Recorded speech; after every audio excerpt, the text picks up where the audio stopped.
On this video, we're going to talk about how would Alex Hormozi suggest to make $10,000 a month on YouTube. We're actually going to do a reaction to this video. I'm going to frame it a little bit of what we teach here on this channel if you're not already familiar. First off, we always talk about using the authority engine framework. So this is what I go through with my clients. You want to see the free training on how to hit consistent 10K months, that's going to be in the description. But the authority engine framework is incredibly simple. We pick one avatar, one offer, and one traffic source. And for the traffic source, we always use YouTube. We use YouTube because, let's highlight, it is simple, predictable, and scalable. It is simple in the sense that once you get like 2 to 3 one-time tasks done, like your funnel and your email autoresponder and your link tracking, once you get that stuff in place, all you have to do is publish. That's the whole business model, is to literally just get on camera and answer questions and solve problems for your avatar.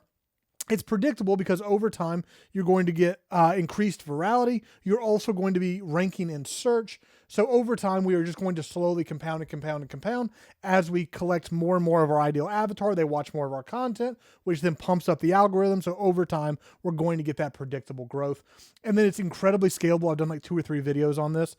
I don't remember the names of both of them. I know one of them, if you go look at the channel, the thumbnail is like escape the cubicle, but the simplicity between $10,000 to $20,000 a month and 50 to 100 is so unbelievably simple. You just have to add in a higher offer to the 1% of your audience. So you add in one offer that's closer to like $5,000 to $20,000, depending on the niche that you're in. And that allows us to scale it incredibly easy. It is the best online business model out there. It's not even close. I cannot rave enough. So I'm really curious what Alex says in this video. I actually just saw it and thought this would be fun to do a live reaction of his tip, because it's a call line. People are calling in, asking him questions. So someone must have asked a question about how to hit 10K on their YouTube business. So we're going to see what he says. I really have no idea. And I'm just going to pause it and react as we go through. Okay, Tashana, I'm an online fitness coach. I get my clients from YouTube. I post one. Turn the volume down just a little bit there, and we'll slow it down because he can't talk fast. Okay, Tashana, I'm an online fitness coach. I get my clients from YouTube. I post one long form and 4 to 5 shorts a day. How can I scale my business to 10,000? First off, that is actually really, really good, because so the typical YouTube wisdom that people give is like, it's more about consistency than about quantity. Now, obviously, if you follow this channel, you know that I do one a day. I'm a firm believer. We do one every day on this channel, one every day on our Jake the Affiliate channel. Massive proponent. But people always talk about consistency of hitting 1 a week, 2 a week, 3 a week, and just making sure you stay consistent. So I would suspect if you're doing long form every day, now, big question is how long have you been doing one a day? But if you've been doing long form one a day for any period of time, especially if you're doing shorts on top of it, that should crush. I will say, so I've heard this advice, and I don't do enough shorts right now to have a full opinion on it, and I go back and forth.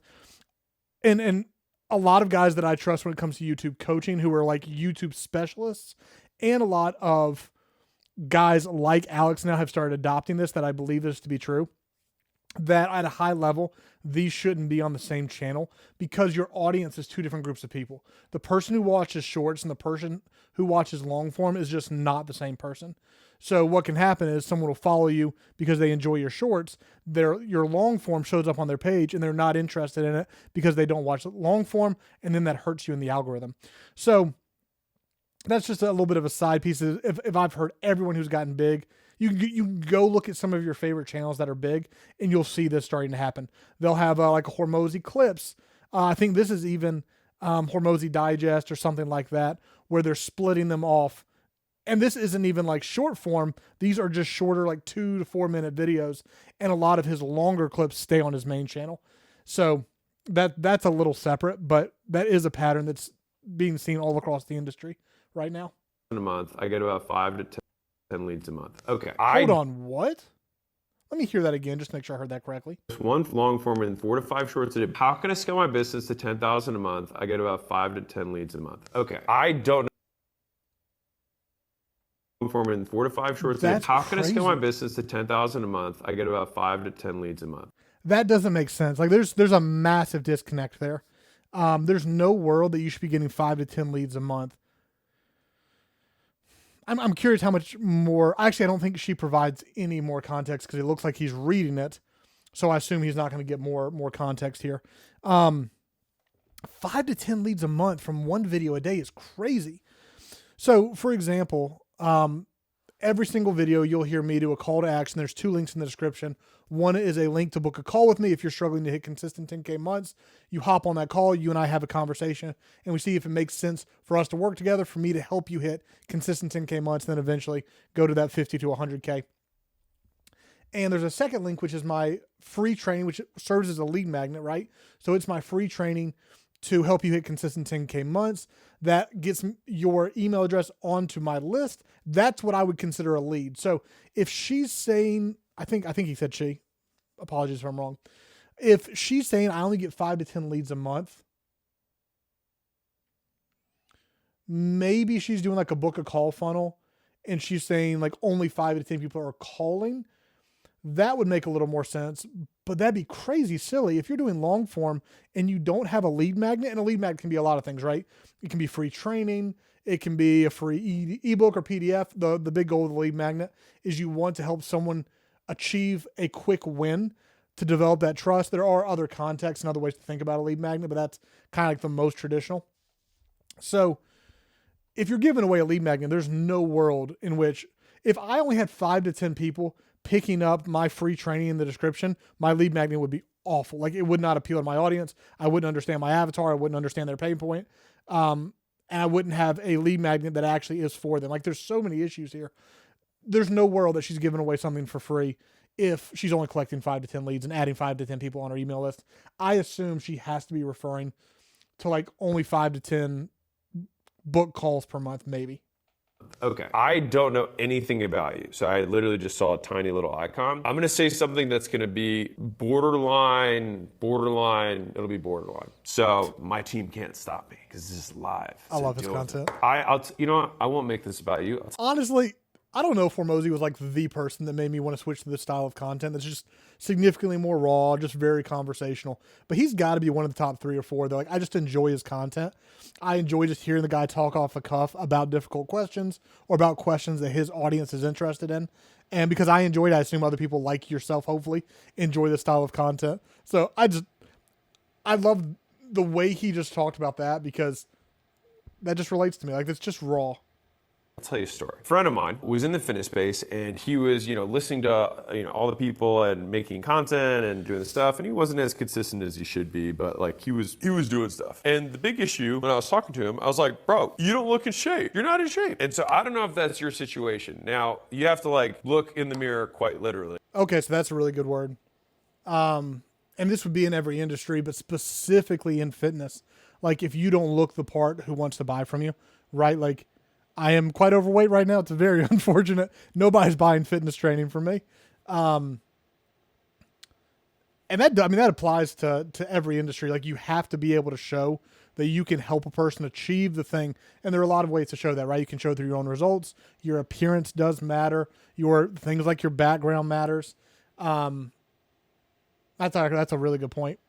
And be like, do I have a body that people aspire to have? I told, this particular individual, I said, you got to go pro, man. I was like, if you want to be a professional, I was like, you got to look like this is what you do, like full time. It is, this is like, people forget branding is so unbelievably important. And yes, it's part of like just who you are and being consistent in that, but it's also like, what is the expectation that your ideal customer has in you, right? So if I'm hiring, for me personally, right? Like, if I was someone's dream avatar, if I'm like, okay, I need to lose weight, I need to get back in the gym, I need to follow a dieting plan. What am I looking for in a trainer, or who am I actually purchasing from? I have bought one before. That was an online 30-day training course. I think this was like back during COVID, or maybe right in the back end of COVID. So what was I looking for? I was looking for someone. Hormozi has another video on this that's really good, that people tend to look for someone that looks like them. I did something though. It was in a video called Niches Are Dead, called interest stacking. So what I actually did was find a guy who had like 7 or 8 interests that connected to me, so I felt connected to him. That's a whole separate thing, a little bit outside of the realm of this. but it's so important to understand what is your avatar's expectation of the person who is going to solve their problem, and how can you mold your brand to look something like that, right? So what am I going to want? Like if I'm trying to lose weight or trying to get jacked or whatever, I'm going to want to find someone who looks like Alex, who's jacked, who's super confident, walking around in a tank top. He's clearly in good health. He has been for a long time. Like you go back over years, you see he's always been in shape. And maybe even more than that, this would be like maybe option number 2. Option number 1, which ironically enough is the guy I purchased from, is the guy who has a crazy transformation story. Like in high school, college, or just post-college, he was really, really heavy, but then he got super ripped. So he's been through that transformation that I want to go through. And it's like, oh, you're a cool guy. I relate to you with this, this, and this. And you've done the desired thing that I want to achieve. So let me learn from you. So just make sure you're thinking, what is the client's expectation of me? What is my avatar's expectation that I look like, sound like, and like mold that into your brand? Or just pick a different avatar, right? Either of those is an option. This is not negotiable. Every business has this type of thing. It's like if you're a web design business and you have a terrible website, sometimes it's the big obvious thing. I'll say number 1, I would look there. Number 2, if you're getting 5 to 10 leads a month and you're making one long form a day and then 4 to 5 shorts a day, was that what it was? That's a lot. That's a lot. Crazy output. There are not many people over any significant period of time, because maybe also this person started like a week ago and it's like, yeah, I make one every day, but I've been doing it for 2 weeks. Come on. But that is not enough leads for one long form piece of content a day. A lot of content to only have 5 to 10 leads a month. So I don't know what your view count is on your videos, but you probably need to make better content. That's like the absolute simplest thing, is like you just need to make way better content. Like I said, while that's obviously true, it's probably more than that, because it's probably the person not understanding YouTube. It's probably somebody screaming into the void, not getting views, not getting eyeballs. Maybe there's like SEO issues. They don't understand keywords. They don't understand long-term keywords that are not driving any external traffic to their YouTube videos. They're just hoping YouTube's going to push out their content for fun, and YouTube's just not going to. You can get that from TikTok and Instagram and Facebook right now.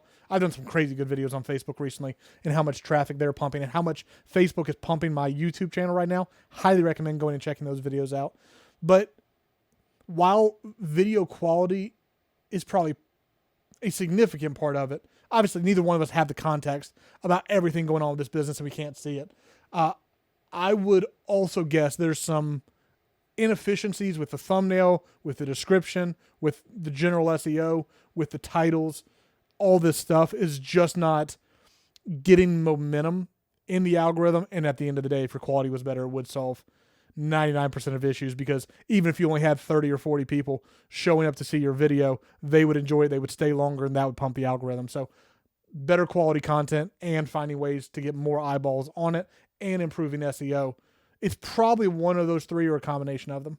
That's number 2, get in shape, number 1. Number 2, make better content. Number 3, you might not be soliciting your audience. One of the easiest things you can do, I mentioned this earlier, is like you can have people just directly DM you on Instagram. And if you're...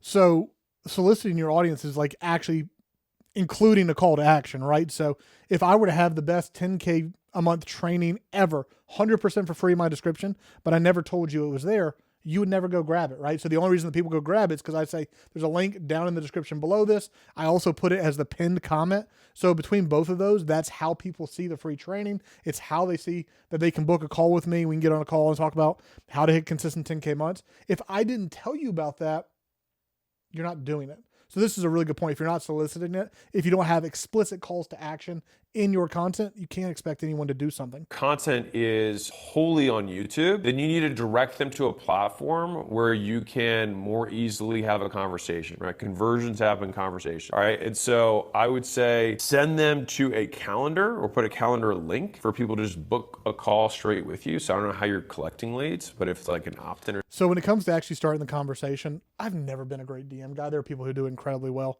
And one day I will incorporate it at a high level, but I'll hire people to do that portion as setters. My preference is, again, free lead magnet onto my email, immediate email once they get on the list, and then try to start the conversation with the email. This is something I'm actually improving right now, is the first like 3 to 5 emails aren't sales or talking about how I can help them, even though that's good and that's worked for me for a very long time. It's far more, because my coaching is high ticket. It's far more like, can I start a conversation in emails? My first email actually encouraging, and if you go do it right now, you won't see this, but I'm transitioning to this. I actually made a note in my to-do list today. Is my first email encouraging a conversation, encouraging a reply? And if I can start that conversation in the email, then we can transition it into a call.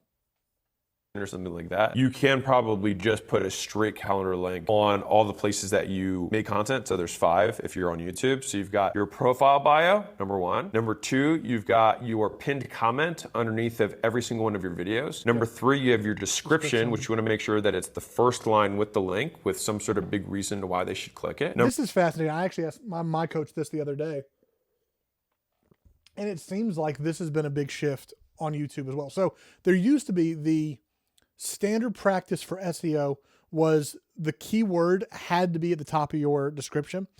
So usually there'd be like a 1 to 2 paragraph at the top of the description. That was for ranking. And then directly under that is going to be your primary link, your primary call to action, and then another paragraph at the bottom that's a little bit of keyword stuffing without keyword stuffing.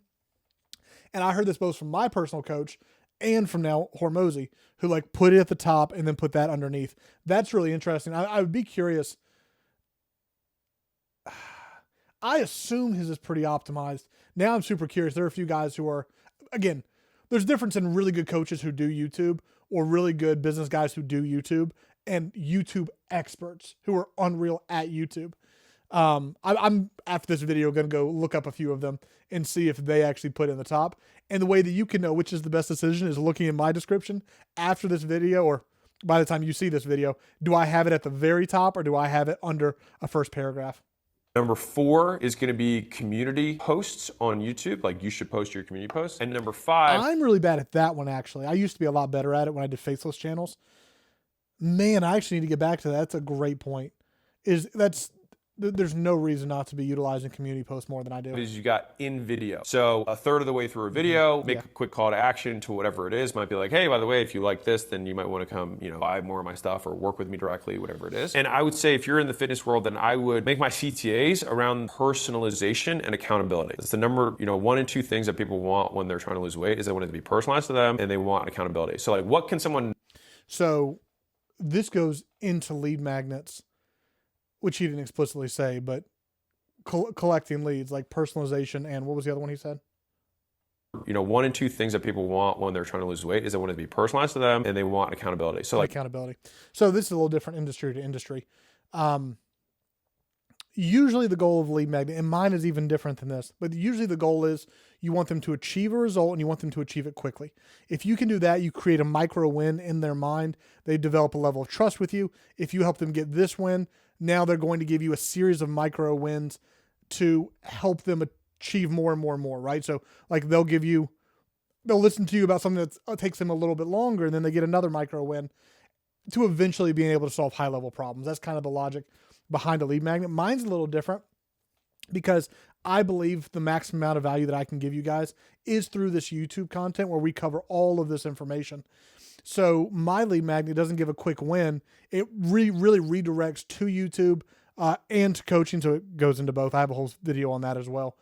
And it is like pointing you to a lot of my YouTube content because that's where I'm going to deliver value.